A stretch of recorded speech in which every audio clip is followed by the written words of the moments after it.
Bonjour à tous et à toutes. Nous vous souhaitons une bienvenue sur notre chaîne La Vérité pour notre temps et nous vous saluons fraternellement dans le nom de Jésus-Christ notre Seigneur. Pour tous ceux qui nous rejoignent pour la première fois, n'hésitez pas à vous abonner, n'hésitez pas à activer la petite cloche dans le but de recevoir aussi nos études d'une manière régulière et n'hésitez pas à partager et à réécouter ces études. Alors aujourd'hui, comme nous l'avions promis, nous poursuivrons notre cycle sur Ézéchiel, le chapitre 37. Ce chapitre renferme deux volets, deux études. Si nous avons le temps, nous essaierons de faire ces deux études, mais bon, sinon, nous le ferons en deux parties pour avoir le temps de présenter un maximum d'éléments. La première partie du chapitre d'Ézéchiel va nous amener, en fait, à considérer le fait que les morts et les vivants doivent constituer, en fait, toute la maison d'Israël. D'où le titre « Les morts et les vivants constituent toute la maison d'Israël ». Donc il est important pour nous de sonder, d'analyser la parole de Dieu pour bien comprendre ce qu'il a en réserve pour nous et quels sont, une fois de plus, ses projets pour tout un chacun. Mais avant tout, comme d'habitude, prenons la position pour la prière, pour invoquer la présence de notre Dieu. Père éternel, Dieu d'Abraham, d'Isaac et de Jacob, nous te bénissons, nous te glorifions, nous te louons, nous te remercions de nous pardonner de nos transgressions, de nos iniquités, de nous rendre semblables à toi. Donne-nous d'être comme des petits enfants devant toi, enseigne, que tu puisses bannir en nous l'orgueil, la propre suffisance, et que nous soyons humbles devant toi, et que cette parole que tu nous as donnée puisse toucher les cœurs. Fortifie chacun, bénis-nous tous et garde-nous, et que tu puisses aussi bénir cette chaîne YouTube, Seigneur, et que le travail se fasse comme tu nous le réclames. Au nom de Jésus, nous t'avons prié pour ta gloire. Amen. Amen. L'étude du chapitre 37 d'Ézéchiel concernant la résurrection de la maison d'Israël a pour but de montrer la grandeur du pouvoir de Dieu, à mettre en évidence la manifestation de sa puissance, en accomplissant la promesse qu'il avait faite à son peuple d'Israël. Et nous verrons qu'au cours de cette étude, l'Éternel va non seulement réveiller son peuple d'Israël type, mais qu'il va aussi joindre à cela une partie de l'Israël antitype qui s'est aussi couché dans la tombe. Donc, ces deux résurrections montreront en quelque sorte comment Dieu a prévu de rassembler toute la maison d'Israël. Vous vous rendrez compte que ce chapitre d'Ézéchiel 37 n'est pas souvent utilisé ou encore très peu expliqué. Car il semble que ce chapitre pose problème à beaucoup de théologiens qui, ne croyant pas ou ne comprenant pas cette prophétie, ont eu une tendance à seulement spiritualiser ce contexte, à spiritualiser ces versets. Mais il semble que maintenant, la tendance est au changement, car un bon nombre de pasteurs, particulièrement des évangéliques, prônent le rétablissement d'Israël dans sa terre natale. Alors c'est pour dire que les yeux commencent à s'ouvrir et on commence à comprendre bien que on n'en parle pas véritablement d'Ézéchiel 37, comme on l'a dit. Alors, il se trouve que certains l'ont expliqué en disant que cela s'accomplira au retour de Jésus. Mais ce n'est pas tenir compte du contexte. Mais maintenant, en fait, nous pouvons nous poser la question. Dans quel but l'Éternel veut-il effectivement redonner vie à ces eaux desséchées? Dans quel but? Croyez-moi que si l'Éternel n'avait aucun but, chers amis, il n'aurait pas demandé à son prophète de prophétiser.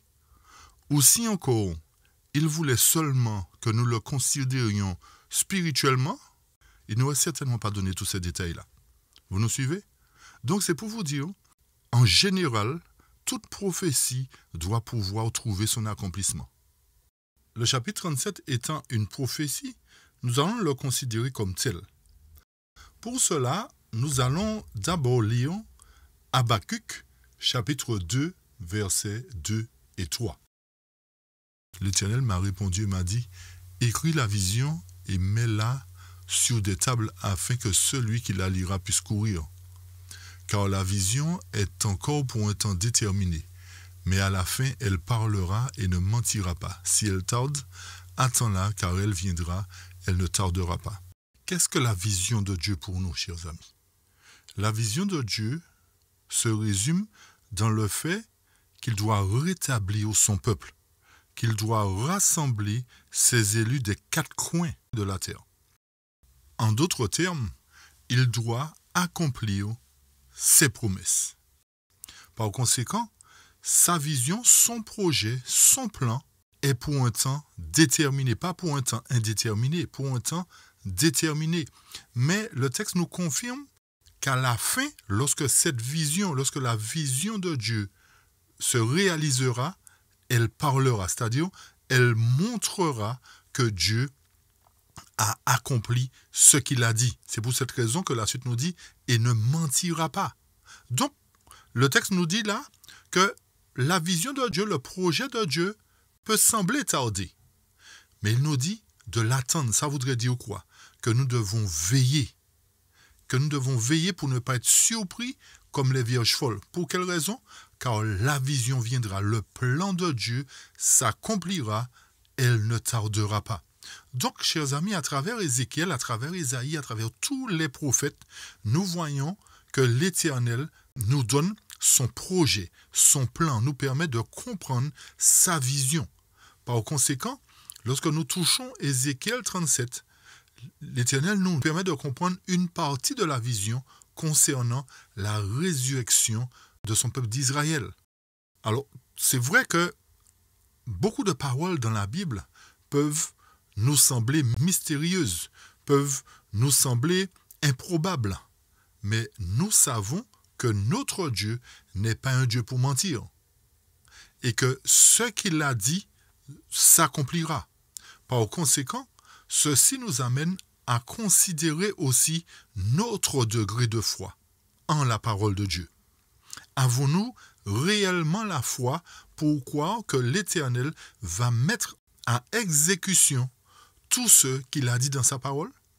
Va-t-il accomplir réellement les prophéties qu'il a adressées à ses serviteurs les prophètes? Ou devons-nous attendre simplement une réalisation spirituelle? Nous verrons que non, chers amis. La Bible ne se résume pas que dans le spirituel.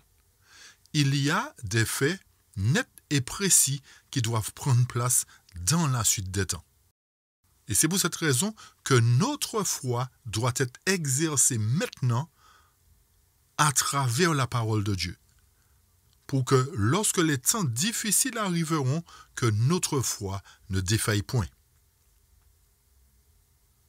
Notre foi ne doit pas être centrée non plus sur une partie de la parole de Dieu et rejeter le reste.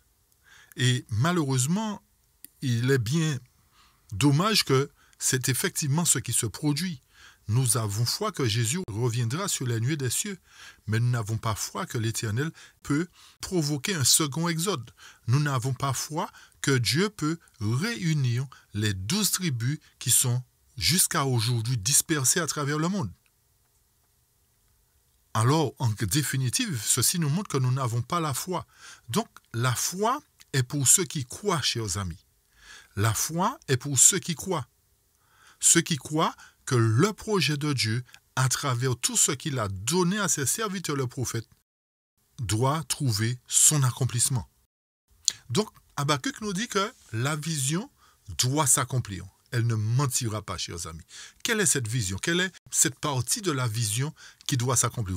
Vous avez déjà connaissance de plusieurs points que l'Éternel doit mettre en évidence, doit accomplir dans la suite des temps. Donc nous ajoutons cette pièce du puzzle. C'est vrai que nous l'avions déjà touché dans le passé, mais nous allons apporter plus de détails encore pour que nous puissions bien comprendre, pour que vous puissiez bien comprendre le plan, le projet de l'Éternel et montrer en quelque sorte à son peuple qu'il est Dieu et qu'il a le pouvoir créateur et recréateur. Ok? Alors lisons maintenant Ézéchiel chapitre 37 et comprenons le plan de Dieu pour la maison d'Israël. Ceci sous-entend, chers amis, qu'avant que Jésus ne revienne, écoutez-nous bien, avant que Jésus ne revienne, toute la maison d'Israël doit être réunie. Toute la maison d'Israël doit être rassemblée. nous allons certainement le comprendre encore dans la deuxième partie d'Ézéchiel 37. C'est pour cette raison que nous vous invitons à suivre les deux parties et de suivre toutes nos études d'une manière générale. Parce que vous vous êtes certainement rendu compte, pour ceux qui nous suivent régulièrement, que petit à petit, il est plus facile pour vous de mettre en place ce grand puzzle qui est la prophétie biblique, ainsi que la justification par la foi. Il est plus facile pour vous de croire et de ne pas mettre en doute la parole créatrice de Dieu. Alors, comme nous le disions, lisons ensemble Ézéchiel 37 à partir du verset 1 et suivant. Le texte nous dit « La main de l'Éternel fut sur moi, et l'Éternel me transporta en esprit et me déposa dans le milieu de la vallée remplie d'ossements. Il me fit passer auprès d'eux, tout autour, et voici, ils étaient fort nombreux. À la surface de la vallée, ils étaient complètement secs. » Verset 3, il me dit, « Fils de l'homme, ces eaux pourront-ils revivre ?» Je répondis, « Seigneur éternel, tu le sais. » Il me dit, « Prophétise sur ces eaux et dis-leur, ossements desséchés, écoutez la parole de l'Éternel. » Faisons une pause là ici. Les 4 premiers versets nous signalent que l'Éternel conduit son prophète Ézéchiel au milieu d'une vallée. Et au milieu de cette vallée se trouvent des ossements.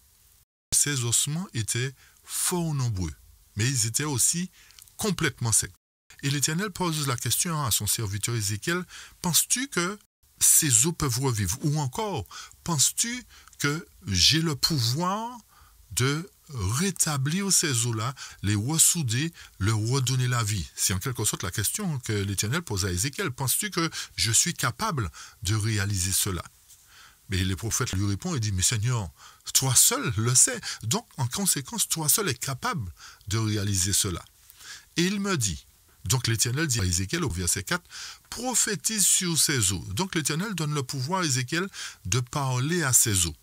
Et de leur dire quoi? « Ossements desséchés, écoutez la parole de l'Éternel. » Ceci voudrait dire que les ossements vont entendre la parole de Dieu.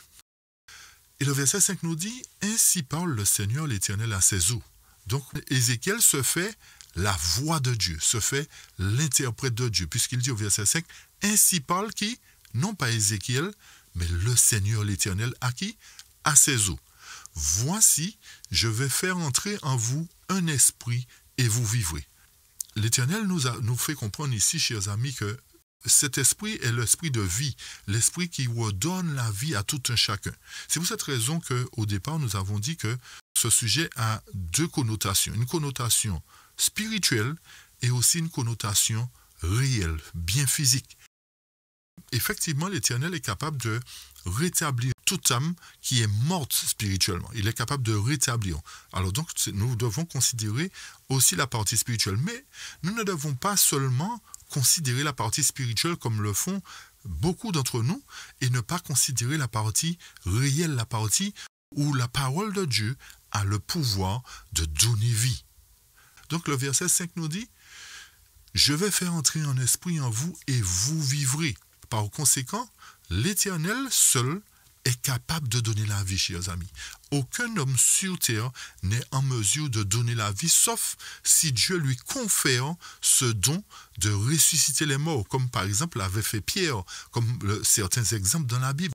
Vous voyez qu'en contrepartie, aujourd'hui, les humains veulent pousser le bouchon tellement loin en conservant certains grands hommes de ce monde dans le but qu'un jour, ils puissent trouver la solution pour redonner la vie. Mais nous savons que la solution, c'est en Jésus-Christ. Et de même qu'à la création, chers amis, l'Éternel a parlé et il a pris de la terre, il a formé l'homme et il a insufflé dans ses narines un souffle de vie. Donc ce souffle de vie-là doit habiter dans ces corps qui doivent se réveiller très bientôt. Et remarquez bien la suite du texte. Verset 6, « Je vous donnerai des nerfs, je ferai croître sur vous de la chair. » Donc ici l'Éternel nous donne les détails. Comment, qu'est-ce qu'il va faire progressivement. Donc nous devons comprendre véritablement que ces détails-là ne sont pas à prendre dans le sens spirituel, mais ils sont à prendre dans le sens physique, puisque l'Éternel nous confirme ici qu'il va redonner vie à ces eaux desséchées. Donc il va leur donner des nerfs pour cela. Je ferai croître sur vous de la chair, je vous couvrirai de peau, je mettrai en vous un esprit et vous vivrez. Et vous saurez que je suis l'Éternel. Par conséquent, cette résurrection va montrer que c'est l'Éternel qui a été en mesure de provoquer cela. Vous nous suivez?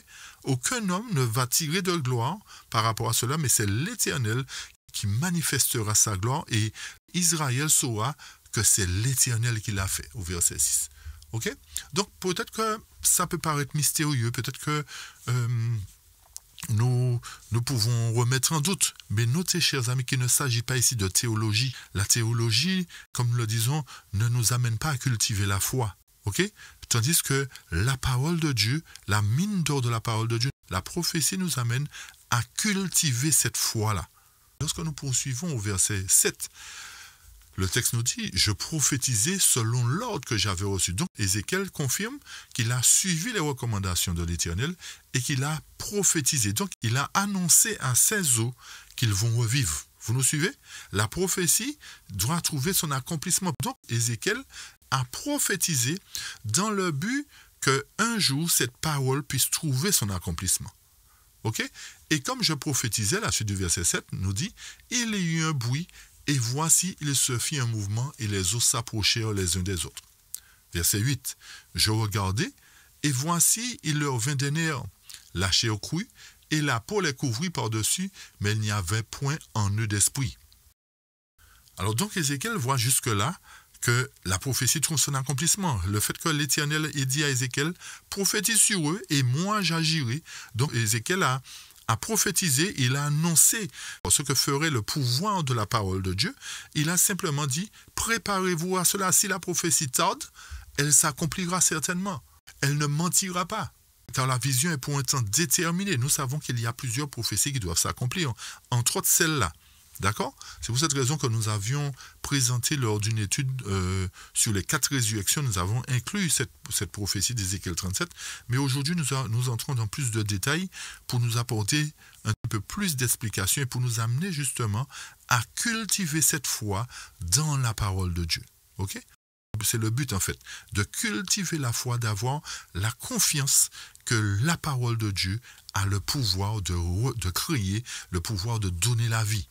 Alors nous poursuivons, verset 9. Il me dit, prophétise et parle à l'esprit. Prophétise, fils de l'homme, et dis à l'esprit, ainsi parle le Seigneur, l'Éternel, esprit vient des 4 vents, sauf sur ses morts, et qu'il revive.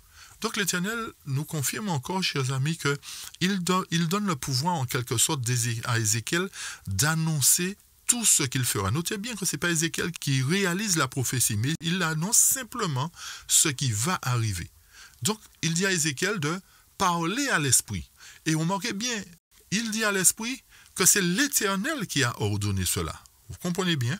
Donc, c'est tout ce qui doit s'accomplir par le pouvoir de l'Éternel, par le pouvoir créateur. Rappelez-vous de Jean 1 qui nous dit, au commencement était la parole était avec Dieu, la parole était Dieu. Donc, cette parole a eu un pouvoir créateur puisque c'est cette parole qui a créé le monde dans lequel nous sommes.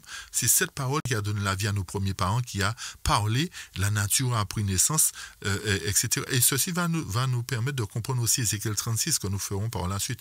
Donc nous voyons que sans le pouvoir créateur de la parole, aucun être humain sur terre ne peut recouvrir la vie, ne peut recouvrir la vue, ne peut recouvrir la santé, etc., etc.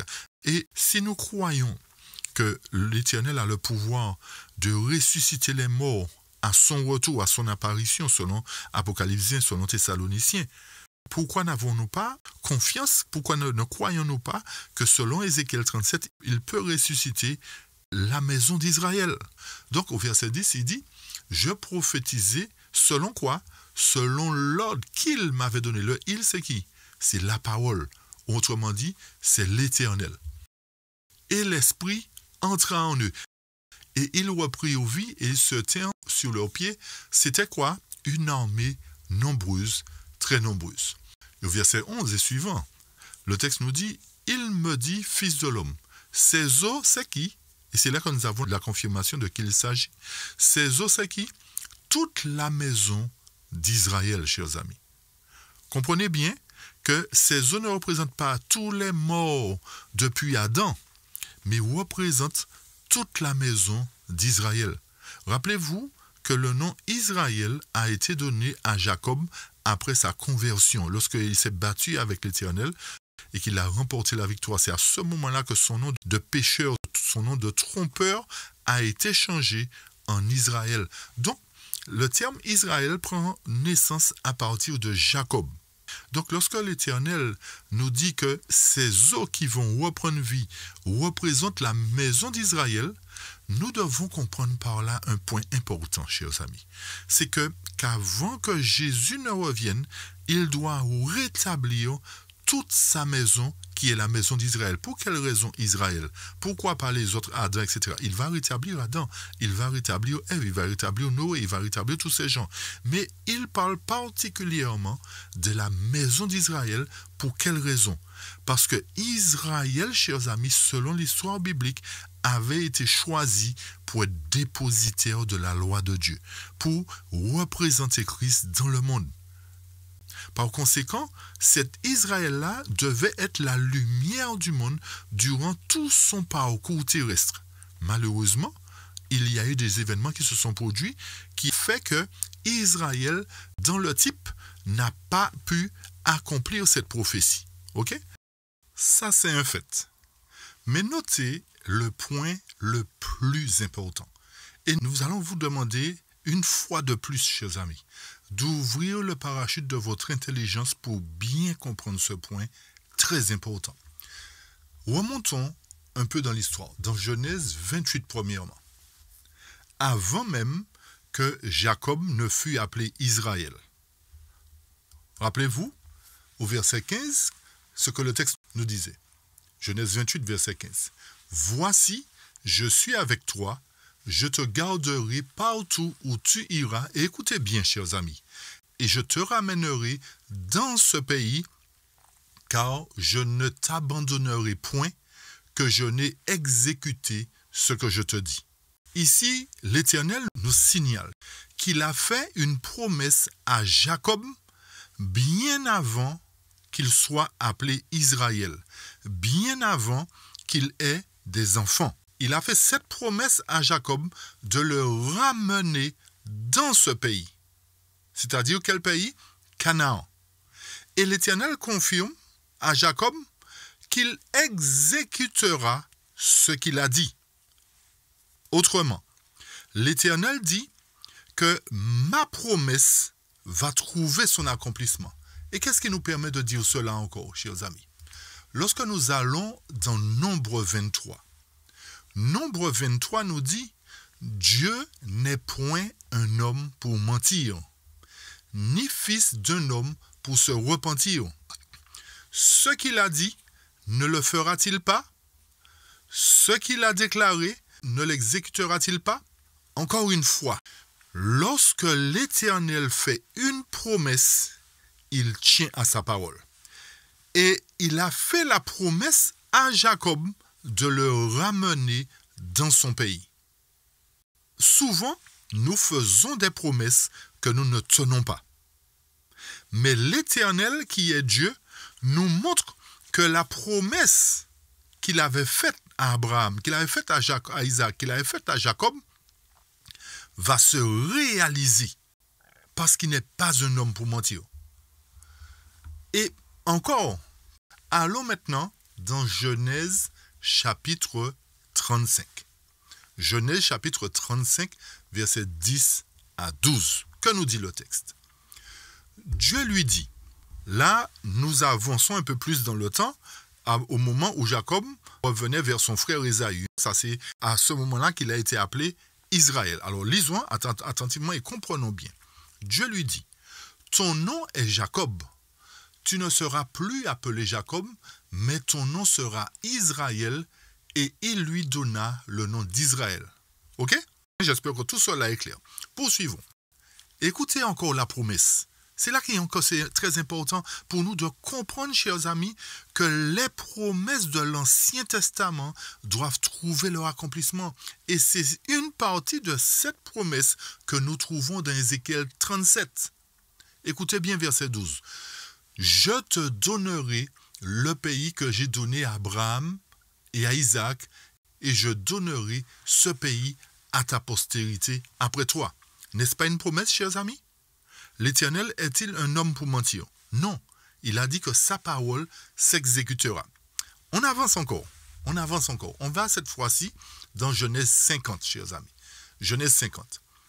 À travers le chapitre 50, nous savons qu'il régnait la famine sur la surface de la terre, et en Égypte, il y avait du grain. Donc, Joseph a été en quelque sorte le sauveur du monde, entre guillemets, pour pouvoir permettre à sa famille de perdurer, de vivre, puisque la promesse devait s'accomplir pour que Israël puisse peupler la terre.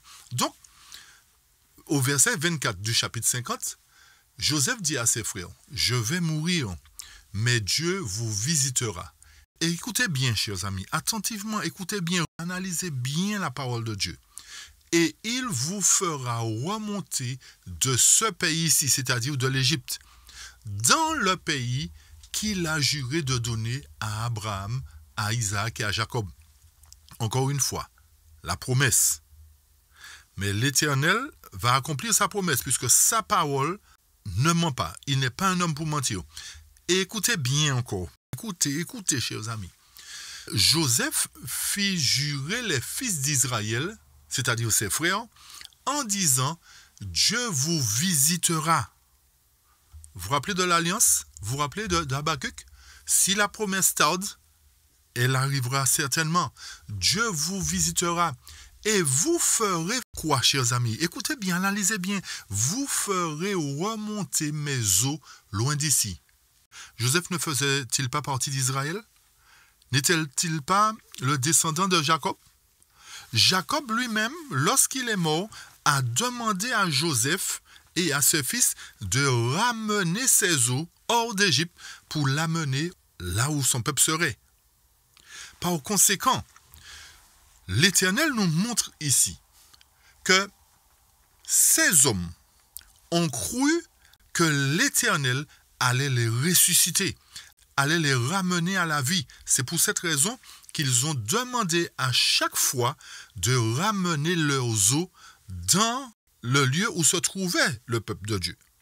Donc, ces eaux ici mentionnées, chers amis, non seulement ceux de Joseph, mais ceux de Jacob, ainsi que ceux des descendants d'Israël, représentent les eaux d'Ézéchiel 37. Vous nous suivez, chers amis? Ces eaux sur lesquelles l'Éternel va remettre de la chair, va redonner vie, représentent bel et bien la maison d'Israël.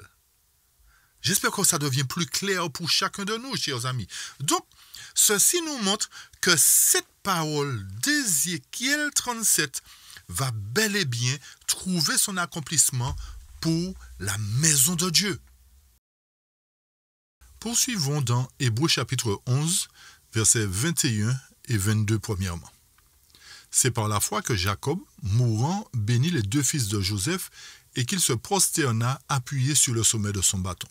C'est par la foi que Joseph, à sa mort, fit mention du départ des enfants d'Israël et qu'il donna des ordres au sujet de ses ossements. Pause. Ici, nous voyons que Joseph s'est assuré que les enfants d'Israël n'oublient pas ses ossements, n'oublient pas ses os dans un pays étranger. C'est pour vous dire combien ça comptait pour Israël de ne pas être enseveli dans un pays étranger. Rappelez-vous de Jacob, rappelez-vous d'Abraham, etc. Tous ces hommes-là ont demandé qu'on les enterre dans des endroits bien précis, et particulièrement qu'ils puissent se retrouver au sein de leur communauté, au sein de la maison de Dieu, au sein du peuple d'Israël. Ok? Nous remontons maintenant au verset 13 à 16 pour apporter d'autres explications.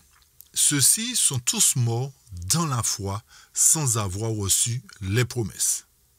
Mais ils les ont vus de loin, ils en ont été convaincus, ils les ont embrassés. Donc par la foi, ces hommes-là ont vu la réalisation parce qu'ils se sont dit, on a été conforme à Dieu, donc il n'y a pas de raison que la promesse ne se réalise pour nous. La suite du verset 13, et ils ont confessé qu'ils étaient étrangers et pèlerins sur cette terre. Donc la terre n'était pas leur dernière demeure. Verset 14 maintenant, car ceux qui parlent ainsi déclarent clairement qu'ils cherchent une patrie, c'est-à-dire tous ceux qui ont foi que l'Éternel a quelque chose de bon pour eux, ils déclarent clairement qu'ils cherchent une patrie qui est bien meilleure que celle qu'ils ont aujourd'hui. Verset 15. En vérité, s'ils s'étaient souvenus du pays d'où ils étaient sortis, ils auraient eu l'occasion d'y retourner. Mais malheureusement, ils sont morts, donc ils ne peuvent pas y retourner. Pourquoi? Parce que l'Éternel avait promis un pays où coule le lait et le miel. Donc, ils n'y sont pas entrés. Rappelez-vous de l'exemple de Josué avec les 12 espions. Il y a de ceux qui ont dit, non, le pays est inaccessible, on ne peut pas y entrer, il y a des géants, etc. Donc, ils n'y sont pas entrés réellement. Par conséquent, il fallait que toute la prophétie s'accomplisse, qu'on puisse effectivement arriver à la fin des temps pour que cette promesse puisse trouver son accomplissement. Et rappelez-vous d'un texte, chers amis, dans Message choisi, volume 3, page 338, qui nous dit que chacun des anciens prophètes a parlé moins pour son époque que pour la nôtre, de sorte que leur prophétie est en vigueur pour nous. Toutes ces choses leur sont arrivées pour servir d'exemple et elles ont été écrites pour notre instruction à nous sur qui les fins du monde sont venues. Donc, ce texte nous confirme, chers amis, que les prophéties bibliques doivent trouver leur accomplissement à notre époque, pas à leur époque. C'est pour cette raison que, d'après le verset 15, s'ils s'étaient souvenus du pays d'où ils étaient sortis, ils auraient eu l'occasion d'y retourner. Mais ils ne pouvaient pas y retourner tant que la prophétie ne s'accomplisse, comme nous venons de le dire. Mais maintenant, verset 16, ils désirent un pays meilleur, c'est-à-dire un ciel.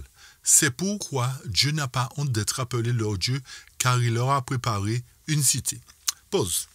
Ici, la promesse de la cité n'annule pas la promesse de la restauration dans la terre de leurs ancêtres, chers amis. Et c'est pour cette raison que nous vous invitons à reprendre tous les passages dans la Bible où l'Éternel dit qu'il ramènera son peuple dans son territoire. Alors, comprenons bien, chers amis, que la promesse du nouveau ciel ne supprime pas la promesse de rétablissement momentanément dans la terre d'Israël, dans le but pour l'Éternel de faire éclater sa gloire. N'oubliez pas que le but pour lequel l'Éternel va accomplir toutes ces choses, y compris la résurrection d'Ézéchiel 37, c'est pour faire éclater sa gloire au milieu des nations. Et il y a plein de textes en fait qui parlent de la maison d'Israël. Lorsque vous allez dans Ézéchiel 39, verset 25 par exemple, vous allez lire cela. Dans Jérémie 3, verset 18, vous allez relire aussi. Dans Ézéchiel 36, 22. Dans Ézéchiel 28, 25. Tous ces textes-là confirment, chers amis, que c'est l'Éternel qui a attesté qu'il ramènera la maison d'Israël dans la terre de leurs ancêtres. Mais notez bien qu'il s'agit de quelque chose de momentané. Nous insistons dessus qu'il s'agit de quelque chose de momentané. Tous doivent être réunis dans le but d'aller faire les 1000 ans de vacances au ciel. Donc l'Éternel doit rassembler toute la maison d'Israël. Nous précisons bien toute la maison d'Israël dans ce lieu pour faire éclater sa gloire. Ceci nous amène à considérer le fait qu'à partir du temps de détresse, il y aura plusieurs grandes manifestations de l'Éternel. Pourquoi? Parce qu'en contrepartie, l'ennemi aussi fera des signes miraculeux dans le ciel et sur la terre. Alors l'Éternel ne peut pas rester indifférent, inactif par rapport à cela. Donc, il sera obligé de manifester toute sa puissance, non seulement pour accomplir des choses merveilleuses, mais pour ramener toute sa maison d'Israël ensemble pour être protégé des fléaux et pour entendre proclamer l'alliance de paix qu'il a conclue avec ses fidèles enfants. Et lorsque nous allons au verset 39, toujours du chapitre 11 d'Hébreux, le verset 39 nous dit « Tout cela », alors quand vous allez lire le chapitre 11 en entier, vous rendrez compte qu'il est fait mention de foi. Tous ceux qui sont morts sans voir la promesse, ils ont eu la foi. Alors le verset 39 qui est la fin nous dit « Tout cela, tous ces gens-là précités au chapitre 11, ayant obtenu une bonne réputation par quoi? Par la foi, n'ont point reçu la promesse. Verset 40, Dieu a prévu pour nous quelque chose de meilleur afin qu'ils ne fussent pas rendus parfaits sans nous. Alors ici, c'est encore plus intéressant d'analyser ces versets. Donc, le verset 39 nous dit qu'ils n'ont point reçu la promesse.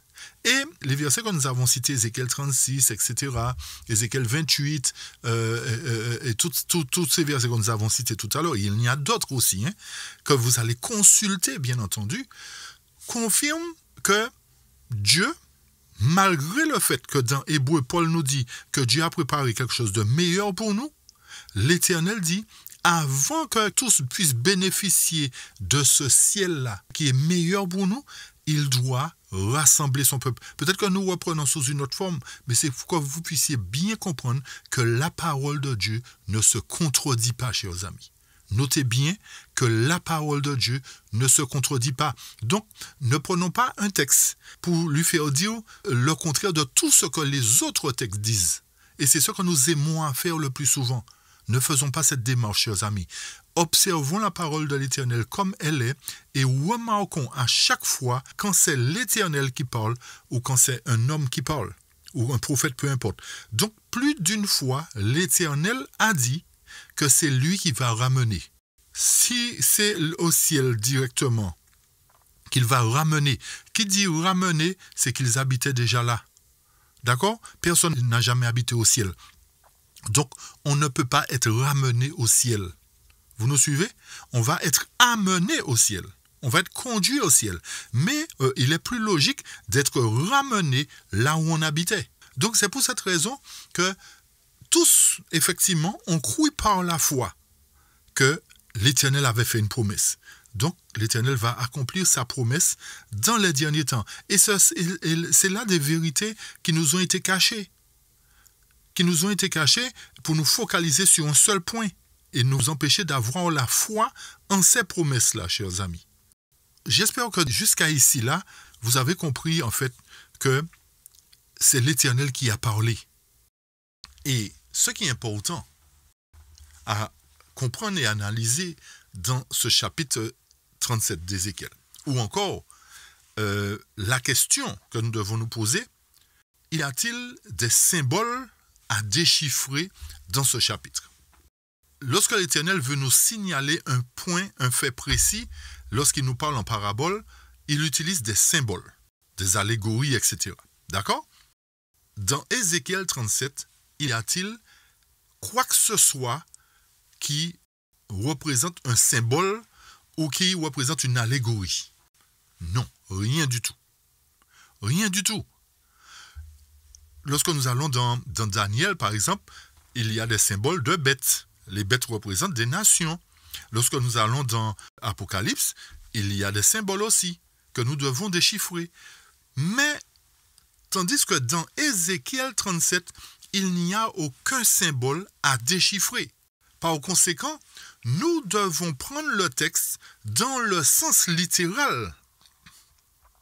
Bien qu'aussi, il y ait une partie spirituelle à considérer. D'accord? Et juste pour pouvoir bien comprendre cela, nous allons lire un passage. Disons, nous allons lire quelques passages pour bien comprendre ce que nous disons. Dans Review and Herald du 21 octobre 1890, le texte nous dit « Il leur ouvrit l'intelligence afin qu'ils comprissent les Écritures. Avant cette ouverture de leur intelligence, les disciples n'avaient pas compris la signification spirituelle de ce que le Christ leur avait enseigné. Et il est nécessaire maintenant que l'esprit du peuple de Dieu soit ouvert pour comprendre les Écritures. Aujourd'hui, nous devons comprendre la parole de Dieu. Sinon, il sera trop tard après. Écoutez bien la suite. Dire qu'un passage ne signifie que cela et rien d'autre. Qu'il ne faut pas donner aux paroles du Christ un sens plus large que celui que nous avons eu dans le passé, c'est dire ce qui n'est pas animé par l'Esprit de Dieu. Pause. Ça voudrait dire, chers amis, que nous ne pouvons pas nous amuser à spiritualiser ce qui doit être littéral. Nous ne devons pas donner un seul sens à la parole de Dieu. C'est vrai que le contexte d'Ézéchiel 37, nous pouvons lui donner les deux sens, deux applications. Une application spirituelle, c'est-à-dire que nous sommes morts spirituellement, l'Éternel peut nous redonner la vie. Mais il n'y a aucun symbole dans Ézéchiel qui nous montre que nous devons chercher la signification de ce symbole. Poursuivons. Plus nous marcherons à la lumière de la vérité, plus nous deviendrons semblables au Christ en esprit, en caractère et dans la manière de travailler. Et plus la vérité deviendra lumineuse pour nous. Au fur et à mesure que nous la contemplerons dans la lumière croissante de la révélation, elle deviendra plus précieuse que nous l'avions estimée au départ lors d'une écoute ou d'un examen superficiel. La vérité, telle qu'elle est en Jésus, est capable d'une extension constante d'un nouveau développement et comme son divin auteur, elle deviendra plus précieuse et plus belle. Elle révélera constamment une signification plus profonde et conduira l'âme à aspirer à une conformité plus parfaite à sa norme exaltée. Une telle compréhension de la vérité élèvera l'esprit et transformera le caractère jusqu'à sa divine perfection. Fin de citation. Donc ici nous voyons, chers amis, que nous ne pouvons pas donner un seul sens à la parole de Dieu. Mais lorsque nous faisons une application, nous ne devons pas l'interpréter dans le mauvais sens. Et souvent, c'est ce que nous faisons. Nous interprétons la parole de Dieu parce que nous refusons de lui donner son application propre. Et l'application d'Ézéchiel 37 se réalisera lorsque la promesse de Dieu s'accomplira pour ses eaux le jour où cette promesse doit se réaliser, que cela se fasse pour le peuple d'Israël. Ok, chers amis? Et l'autre texte qui est important à considérer dans Tragédie des siècles nous dit quoi? Là où il n'y a ni figure ni symbole, il faut donner aux termes de la Bible leur sens le plus évident. Avez-vous bien compris ce texte, chers amis? Là où il n'y a ni figure ni symbole, il faut faire quoi? Donner aux termes de la Bible leur sens le plus évident. C'est pour vous dire que l'Éternel savait déjà qu'on aurait tordu le sens des Écritures. Donc, il nous fait savoir ici que lorsque nous verrons ce genre de texte sans figure, sans symbole, donnons-lui son sens le plus évident.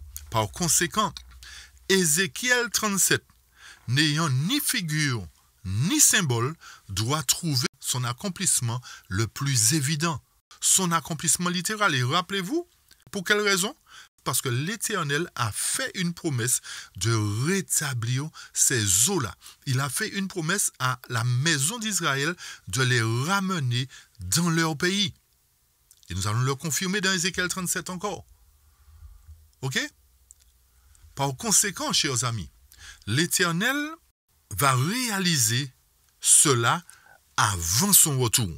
Notez bien, l'Éternel va réaliser cette promesse avant son retour. Encore une fois, peut-être que ça peut paraître nouveau, mais rappelez-vous que ce n'est pas de la théologie. D'autre part, les morts de la maison d'Israël antitype doivent aussi se réveiller pour se joindre à la maison d'Israël type. Vous allez dire, mais qu'est-ce qu'il raconte? Qu'est-ce qu'il raconte? Chers amis, allons pour cela dans Daniel chapitre 12. Daniel chapitre 12 nous dit quoi? Nous parle de quoi? D'un temps de détresse. Ça, nous le connaissons. Nous n'allons pas rester dessus. Mais nous parle d'autre chose, chers amis. Nous parle d'autre chose. Daniel chapitre 12, qui nous dit quoi? Que durant le temps de détresse, nous sommes au verset, la fin du verset 1, durant ce temps de détresse, ceux de ton peuple qui seront trouvés inscrits dans le livre seront sauvés. Et le verset 2 nous dit, plusieurs de ceux qui dorment dans la poussière de la terre se réveilleront, les uns pour la vie éternelle et les autres pour l'opprobre, pour la honte éternelle. Donc, là nous voyons justement qu'il doit y avoir une résurrection spécial. Pourquoi spécial, chers amis? Parce qu'il y a deux catégories d'individus qui doivent se lever. Une partie pour la vie éternelle, les autres pour l'opprobre, pour la honte éternelle. C'est la seule résurrection, notez bien dans la Bible, où il y a deux catégories de personnes qui se réveillent. C'est la seule. Elle est différente de la résurrection d'Apocalypse chapitre 20. C'est la seule où il y a des bons et des méchants qui ressuscitent. Donc, la résurrection de Daniel 12 nous montre là qu'il y a une partie de justes qui doivent se réveiller. Et qui est représenté par cette partie de justes, chers amis? Allons pour cela dans la tragédie des siècles à la page 691-692 au chapitre intitulé La délivrance, chapitre 40. Portons une attention particulière et faisons le lien avec Daniel chapitre 12. Le texte nous dit ceci. Des sépulcres s'ouvrent. Plusieurs de ceux qui dorment dans la poussière de la terre se réveillent. Que nous avait dit Daniel, chapitre 12? Plusieurs de ceux qui dorment. Ok? On n'a pas dit tout, c'est plusieurs. Donc, plusieurs de ceux qui dorment dans la poussière de la terre se réveillent, les uns pour la vie éternelle et les autres pour l'opprobre, pour la honte éternelle. Qui sont ceux qui se réveillent pour la vie éternelle? Et qui sont les autres? Écoutez bien, chers amis, écoutez bien. Tous ceux qui sont morts dans la foi au message du troisième ange sortent glorifiés de leur tombeau pour entendre proclamer l'alliance de paix conclue avec les fidèles observateurs de la loi de Dieu. Point. Pause. L'esprit de prophétie en relation avec Daniel 12 nous fait savoir qui sont ceux qui se réveillent pour la vie éternelle. Ils sont représentés par ceux qui sont morts dans la foi au message du troisième ange. Autrement dit, ils sont représentés par ceux qui font partie de la dernière église représentée dans Apocalypse chapitre 2 et 3. Rappelez-vous l'histoire de cette église. La dernière église, c'est elle. Que nous soyons fâchés ou pas, chers amis, peu importe. Là, aujourd'hui, la vérité doit être proclamée. Peu importe ceux qui vont ergoter après, ce n'est pas un problème. Parce que la vérité doit éclater aujourd'hui. Donc, ceux de la dernière église, chers amis, qui ont cru au message des trois anges, qui ont proclamé le message des trois anges, autrement dit, qui font partie de l'Israël spirituel, notez bien, analysez bien, ceux qui font partie de l'Israël spirituel se réveilleront comme l'Éternel le fera pour la maison d'Israël type. Donc l'Éternel nous confirme encore à travers sa parole qu'il doit rassembler toute la maison d'Israël, que ça soit dans le type, que ça soit dans l'antitype. Et c'est pour cette raison que nous revenons sur l'histoire, chers amis. Ne méprisons pas l'histoire. Ne méprisons pas notre histoire. Et lorsque nous remontons dans l'histoire, nous voyons bien de quel peuple il s'agit. C'est le seul peuple dans le monde qui garde les 10 commandements, y compris la loi du sabbat. C'est ce peuple-là qui est appelé l'Israël spirituel, comme l'était l'Israël d'antan qui observait les 10 commandements, chers amis. Cela ne veut pas dire que les autres ne seront pas sauvés. Attention, à chaque fois nous faisons ce point pour ne pas tordre le sens des Écritures. Par conséquent, encore une fois de plus, l'Éternel nous fait savoir qu'avant son retour, toute la maison d'Israël doit être rassemblée pour le voir revenir, pour entendre proclamer l'alliance de paix. N'est-ce pas là les promesses de l'Éternel qui doivent s'accomplir? Chers amis, Dieu est-il un homme pour mentir? N'accomplira-t-il pas ce qu'il a déclaré? Qui sommes-nous aujourd'hui pour mettre en doute ces paroles? Faisons-nous confiance à Dieu ou à l'homme? Voilà des évidences qui nous montrent clairement pour quelles raisons l'Éternel parle à chaque fois de son peuple d'Israël. Il parle aussi des 12 tribus qui doivent être rassemblées. Ce n'est pas par hasard. Ils forment aussi la maison d'Israël.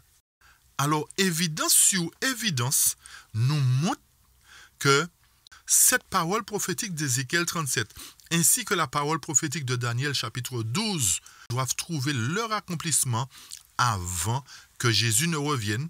Pour quelle raison? Dans le but que la promesse, la parole de Dieu s'accomplisse. Et nous allons confirmer cela dans la suite d'Ézéchiel encore. Apportons maintenant les précisions concernant l'autre groupe, puisque nous avons donné une partie, mais il est important de dire quelle est l'autre partie.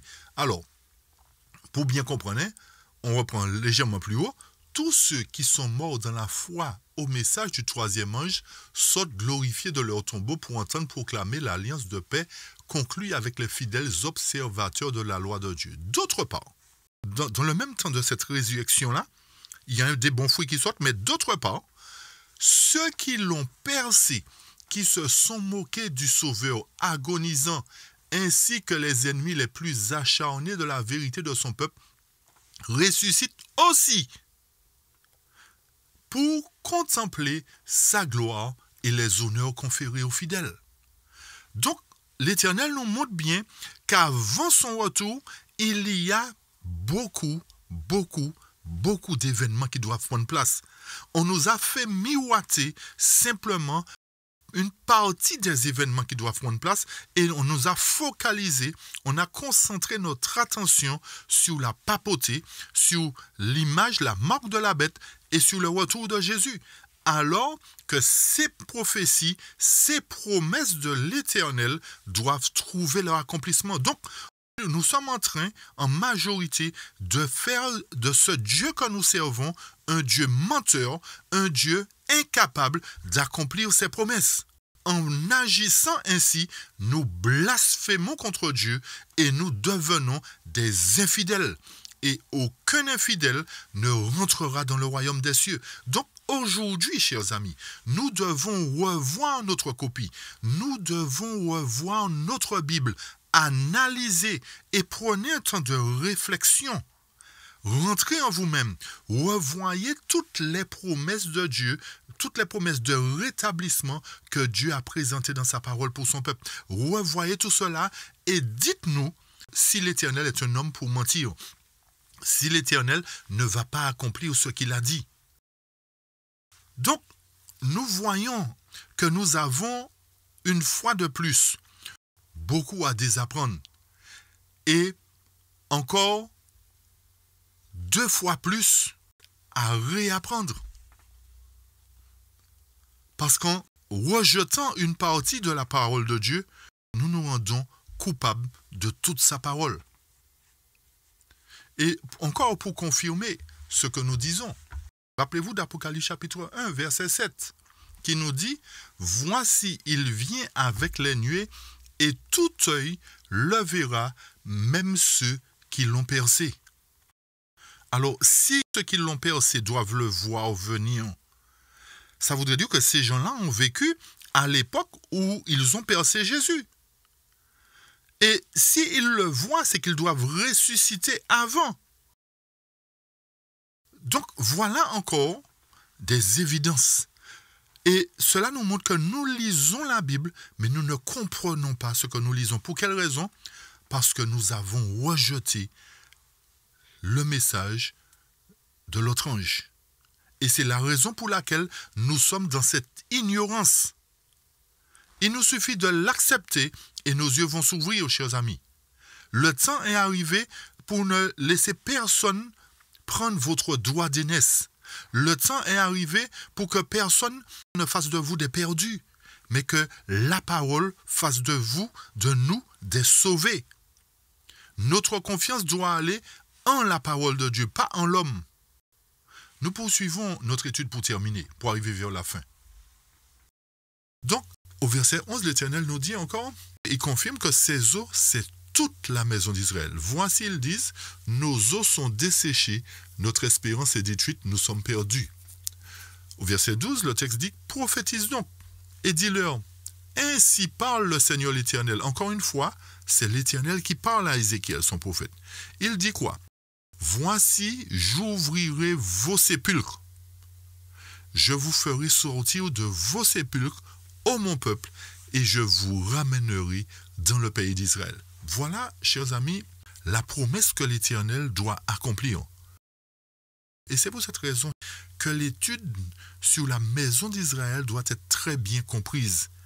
L'Éternel nous donne une leçon pour nous montrer en quelque sorte que cet Israël-là a de la valeur à ses yeux et que c'est bel et bien Israël qu'il rétablira pour terminer l'œuvre et pour manifester sa gloire aux yeux des nations. Et remarquez bien ce qu'il va faire. Il va non seulement ressusciter la maison d'Israël, mais il va faire quoi? Il va les ramener dans le pays d'Israël. Et c'est là que nous voyons que la promesse de l'Éternel de rétablir Israël comme une nation doit trouver son accomplissement. Rappelez-vous ce que nous avons dit tout à l'heure. Et notez bien ce que nous dit le texte. Le verset 12 nous dit que l'Éternel va ramener son peuple dans le pays d'Israël. Donc ce peuple-là, ce n'est pas au ciel qui va les emmener d'abord.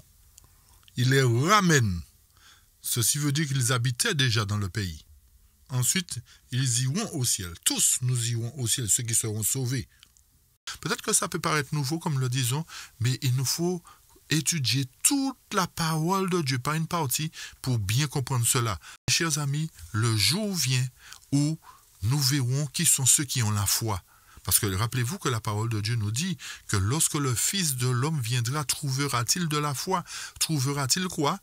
Ceux qui ont confiance en sa parole, ceux qui croient que sa parole a le pouvoir créateur. Et c'est pour cette raison que nous vous invitons à lire le livre de Johnny Wagoner qui nous parle de la foi. Nous vous invitons à lire ce livre-là pour vraiment connaître ce qu'est la foi. C'est le livre qui s'appelle La foi vivante. Et si vous ne l'avez pas en PDF aussi, nous pouvons vous le donner. C'est un livre qui est très, très, très puissant. Et rappelez-vous que Johnny Wagoner, ce sont ces deux hommes qui ont apporté un message de la justification par la foi en 1888 et que malheureusement, la conférence générale l'a rejeté 2 ans plus tard, c'est-à-dire en 90. C'est pour cette raison que nous avons du mal à comprendre le sujet de la foi aujourd'hui, chers amis, et que nous avons du mal à croire en la réalisation de la parole prophétique. Nous avons du mal, et d'autant plus que nous méprisons encore plus les prophéties parce que nous n'avons pas cette foi. Alors je vous invite justement à lire ce livre attentivement. À lire ce livre, il est puissant, chers amis. Comme je vous le dis, si vous le voulez, réclamez-le en PDF, nous vous l'enverrons par la grâce de Dieu, comme nous avons l'habitude de le faire pour ceux qui le réclament. D'accord? Pour terminer ce premier volet sur Ézéchiel 37, nous aborderons les 2 derniers versets de ce chapitre, versets 13 et 14, qui nous donnent une confirmation que c'est bien l'Éternel qui agira lorsqu'il ouvrira les sépulcres de ses enfants. Puisque le verset 13 nous dit « Et vous saurez que je suis l'Éternel ». Qu'est-ce que ça veut dire? Ceci voudrait dire que je ne suis pas un homme pour mentir. Donc, le « vous saurez que je suis l'Éternel » montre que l'Éternel est Dieu et que sa parole est véritable. Que sa parole trouve son accomplissement. Lorsqu'il fait une promesse, il tient à sa parole. Et le verset 14 nous dit « Je mettrai mon esprit en vous et vous vivrez, je vous rétablirai dans votre pays et vous saurez que moi l'Éternel, j'ai parlé et agi, dit l'Éternel. » Remarquez bien, le verbe est au futur. Je vous rétablirai. Le texte ne nous dit pas que je vous établirai, mais je vous rétablirai. Ça voudrait dire qu'ils étaient déjà là en quelque sorte. Puisque, rappelez-vous que les os de Joseph ont été conduits là. Les os de Jacob ont été conduits là. D'accord? Donc l'Éternel dit, je vous rétablirai dans votre pays. C'est-à-dire le pays qu'il avait donné à nos pères. Et encore une fois, ce peuple-là, le peuple d'Israël, les enfants de Dieu, sauront que l'Éternel a parlé et il a agi. Par conséquent, ces 2 derniers versets nous confirment bel et bien qu'il doit y avoir une résurrection des enfants de Dieu, particulièrement de la nation d'Israël, qui était fidèle à l'Éternel. Et rappelez-vous que l'Éternel fait tout cela pour réunir toute sa maison d'Israël. Rappelez-vous du verset 11 particulièrement. Il me dit, fils de l'homme, ces eaux, c'est toute la maison d'Israël. Donc l'Éternel va accomplir ses desseins, chers amis. L'important pour nous, c'est d'avoir la foi pour croire que toutes ces promesses se réaliseront. Alors, plaise à Dieu que ne soyons pas de ceux qui doutent, de ceux qui remettent en question la parole de Dieu, qui remettent en question les promesses de l'Éternel. Mais soyons de ceux qui croient que non seulement l'Éternel ressuscitera son peuple de leur tombeau, mais qu'il les conduira aussi au pays d'Israël, comme il a fait la promesse pour la dernière génération à travers le second exode de les conduire au pays d'Israël, particulièrement sur le mont Sion. Alors, ça peut paraître étrange comme nous l'avons dit, mais pour le mort, revivre en effet est un miracle. Cependant, ce miracle n'est pas plus grand que le ver qui s'enterre dans le sol ou qui s'enferme dans un cocon ou quelque chose de semblable, puis qui passe par l'état de l'inconscience, ensuite change de forme et devient un merveilleux papillon qui traverse l'air, au lieu de ramper sur le sol. Il était au départ ver, mais il a fini par être papillon. Donc, ceci et d'autres merveilles ne ressemblent pas à des miracles. Pour quelle raison? Car ce sont des faits communs et quotidiens.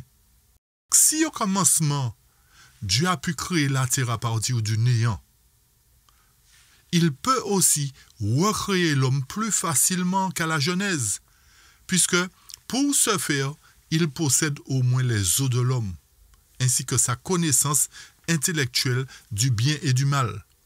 Si nous croyons qu'au retour de Jésus, les morts en Christ ressusciteront, croyons aussi à la résurrection partielle. Croyons aussi à la résurrection d'Ézéchiel 37. Croyons aussi au second exode. Croyons aussi qu'il y a une guerre qui va mettre fin à l'humanité tout entière, qui va créer un chaos total. Et croyons particulièrement que l'Éternel a le pouvoir de nous conduire dans la vérité, de nous conduire durant ce temps de détresse pour que nous puissions profiter, bénéficier de tout ce qu'il a mis en réserve pour nous, car il nous a fait aussi la promesse qu'il ne nous abandonnera pas, qu'il ne nous délaissera pas. Donc croyons en toutes les promesses de Dieu, pas en une partie seulement, mais en toutes les promesses. Ayons cette foi et croyons que tout cela se réalisera par la grâce de Dieu. Alors, chers amis, nous vous donnons rendez-vous pour la deuxième partie de notre étude sur Ézéchiel 37, à partir du verset 15 et suivant, concernant les 2 morceaux de bois. Et cela va nous aider aussi à mieux comprendre le fait que l'Éternel doit rassembler les 12 tribus d'Israël, doit rassembler les 144 000, les 12 premiers fruits pour les utiliser comme une élite. Et ensuite, nous aborderons le chapitre 36 d'Ézéchiel qui confirmera en fait la raison pour laquelle le chapitre 38-39 a pris effet et pour quelle raison justement nous sommes retournés en arrière au chapitre 37 pour pouvoir confirmer, mettre en place, comme nous l'avons dit, chaque pièce du puzzle pour qu'en définitive, nous puissions avoir cette belle esquisse, ce beau tableau que l'Éternel a en réserve pour nous lorsqu'il rétablira son peuple. Alors que l'Éternel nous aide une fois de plus et qu'il nous bénisse et nous vous disons à bientôt, chers amis. N'oubliez pas de partager, n'oubliez pas de liker, n'oubliez pas de réécouter aussi ces études. À bientôt. À bientôt. Amen. Amen.